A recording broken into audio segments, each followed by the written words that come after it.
ഈ വണ്ടി തന്നെ എവിടെയെങ്കിലും കണ്ടു കഴിഞ്ഞാൽ സാർ ഒരു രക്ഷയില്ലല്ലോ, നമ്മൾ അന്വേഷിക്കുന്നുണ്ട് ഇവിടെ ഇല്ല. അഞ്ചല്. ശരി സാർ. Bravo calling. പ്രകാശൻ എന്ന് പറയുന്ന ഒരാളുടെ മിസ്സിംഗ് കേസുമായിട്ട് ഒരു വണ്ടി നമ്മൾ സംശയിക്കുന്നുണ്ട്. ഒരു മഹീന്ദ്രയുടെ പിക്കപ്പ്. സൈഡിൽ നമ്പറില്ല. അങ്ങനെ ഒരു വണ്ടി ശ്രദ്ധപ്പെട്ട ഇൻഫോം ചെയ്യാം. മെസ്സേജ് ക്ലിയർ ആണല്ലോ? ഓവർ.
ലിഫ്റ്റ് തരോ?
സുബിൻ്റെ വീട്ടുകാരെന്ന പരാതിയിൽ അവനൊന്ന് ഉച്ച വരെ ക്ലാസ് ഉണ്ടായിരുന്നുള്ളൂ. ഉച്ച കഴിഞ്ഞിട്ട് വീട്ടിലെത്താത്തതുകൊണ്ടാണ് അവർ സ്കൂളിൽ അന്വേഷിച്ചത്. അപ്പോൾ അവൻ സ്കൂളിലും ചെന്നിട്ടില്ല.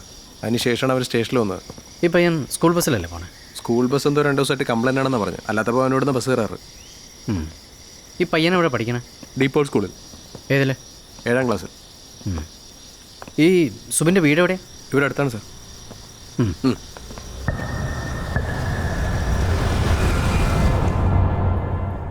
നിങ്ങൾ സ്റ്റേഷനിൽ വന്നപ്പോൾ ഞാൻ ഉണ്ടായിരുന്നില്ല. കുറച്ച് തിരക്കായിപ്പോയി. എൻ്റെ മോനെക്കുറിച്ച് എന്തെങ്കിലും വിവരമുണ്ടോ സാറേ? നിങ്ങൾ ടെൻഷനാവണ്ട, ഞങ്ങൾ അന്വേഷിക്കുന്നുണ്ട്. സുബിനെ കാണാതായതിനു ശേഷം എന്തെങ്കിലും സംശയം തോന്നുന്ന കോളോ മെസ്സേജോ അങ്ങനെ എന്തെങ്കിലും വന്നിരുന്നു? ഇല്ല സാറേ, അങ്ങനെയൊന്നും വന്നിട്ടില്ല. മോൻ ഇവിടെ എന്തെങ്കിലും പ്രശ്നം ഉണ്ടായിട്ടുണ്ടോ?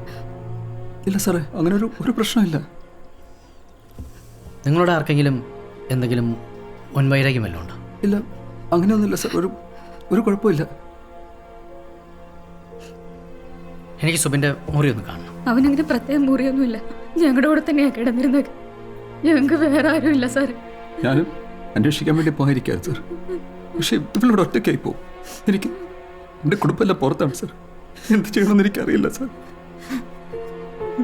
നിങ്ങൾ ടെൻഷനാവണ്ട, ഞങ്ങൾ അന്വേഷിക്കുന്നുണ്ട്. ഓക്കെ. സുബിൻ്റെ ഫുഡ് സൈസ് 6 അല്ലേ? അതെ. എന്താ സാർ? ഇല്ല, ചുമ്മാ അറിയാൻ വേണ്ടി ചോദിച്ചു. ഓക്കെ.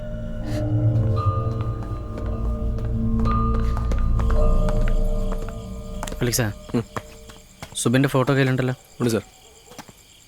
9 മണിക്കും 10 മണിക്കും ഈ റൂട്ടിൽ ഓടിയിട്ടുള്ള ബസ്സിൻ്റെ ഡീറ്റെയിൽസ് ഒന്ന് എടുക്കണം. അവർക്ക് ഈ സുബിൻ്റെ ഫോട്ടോ കാണിച്ചു കൊടുത്തിട്ട് അവരാരെയും കണ്ടിട്ടുണ്ടോ എന്ന് ചോദിക്കണം. അതുപോലെ തന്നെ ഓട്ടോ സ്റ്റാൻഡ്, ബസ് സ്റ്റാൻഡ്, ചുരുറങ്ങി പോകുന്ന വണ്ടികൾ, ഇതെല്ലാം സെർച്ച് ചെയ്യണം. ഇനി ഇവിടെ നിന്നൊന്നും ഇൻഫർമേഷൻ കിട്ടിയിട്ടില്ല എന്നുണ്ടെങ്കിൽ ഡീപ്പോൾ എന്നല്ലേ പറഞ്ഞ അവൻ പഠിക്കുന്ന സ്കൂൾ, അവിടെ ചെന്നിട്ട് പ്രകാശൻ എന്ന് പറയുന്ന ഒരാളെക്കുറിച്ച് നമ്മളൊന്ന് അന്വേഷിക്കണം. അവർക്ക് അറിയുമെന്ന് ചോദിക്കണം. സാറ് പറയുന്ന ഈ സുബിൻ്റെ മിസ്സിങ്ങും പ്രകാശിൻ്റെ മിസ്സിങ്ങും തമ്മിൽ ബന്ധമുണ്ടെന്നാണോ? ബന്ധമുണ്ടെന്നല്ല, ചിലപ്പോൾ ബന്ധം ഉണ്ടാവാം. കാരണം ആദ്യം മിസ്സിംഗ് ആയത് ഒരു അധ്യാപകൻ, ഇപ്പോൾ ഒരു സ്റ്റുഡൻറ്റ്. നോക്കാം.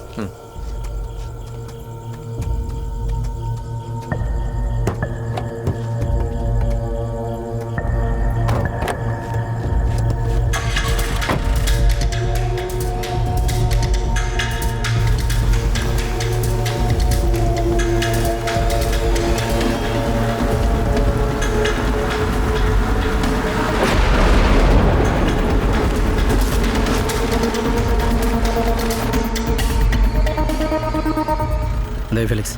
ഇന്ന് അതുവഴി പോയ ബസ്സിൽ ആ പയ്യൻ കയറിയിട്ടില്ല സാർ.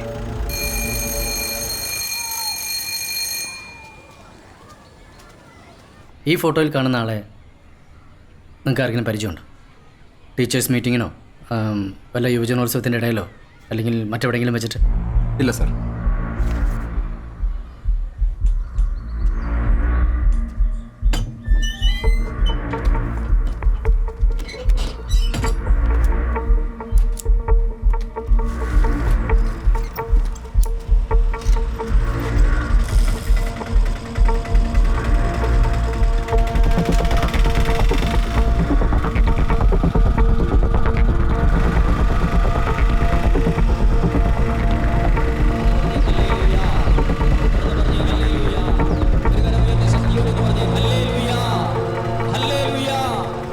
പ്രിയപ്പെട്ടവരെ, 10ാം ക്ലാസ് വരെ പഠിച്ച് ദൈവത്തിൻ്റെ വചനം വീട്ടിൽ സ്വന്തമായിട്ട് ബൈബിളില്ലാതെ സെമിനാരിൽ ചേർന്ന ഏക വ്യക്തി ഞാനാണ്. ഒരു വചനം പോലും അറിയില്ല, വീട്ടിലൊരു ബൈബിളുമില്ല. ആരേട്ടാ? സാറേ, ലിജോന്റെ ആന്റി ഈ നെടുങ്കണ്ടത്തോട്ട് പോകുന്ന വഴിയിലുള്ള സെന്റ് പീറ്റേഴ്സ് ചർച്ച് പാരിഷ് ഹാളിൽ വന്നിട്ടുണ്ട്. ഇവിടെ ഒരു 10 ദിവസത്തെ ധ്യാനമുണ്ട്. അപ്പോൾ ധ്യാനം തുടങ്ങിയിട്ട് 4 ദിവസമായി. ഇവരിപ്പോഴാണ് വന്നത്. എനിക്കെന്തോ ഡൗട്ട് ഉണ്ട് സാർ. ഞങ്ങളിപ്പോൾ അങ്ങോട്ട് വരാം. ആ ഓക്കെ സാർ. അച്ഛൻ, ഇവിടെ ധ്യാനം കൂടാൻ വന്നിട്ടുള്ളവരിൽ മനു, ലിജു അങ്ങനെ 2 പേരുണ്ട്. മനു, ലിജോ? അങ്ങനെ പേരുള്ള ആരും ഇവിടെ ഇല്ല. ഫെലിക്സ് ഫോട്ടോസ് ഒന്ന് കാണിക്കും.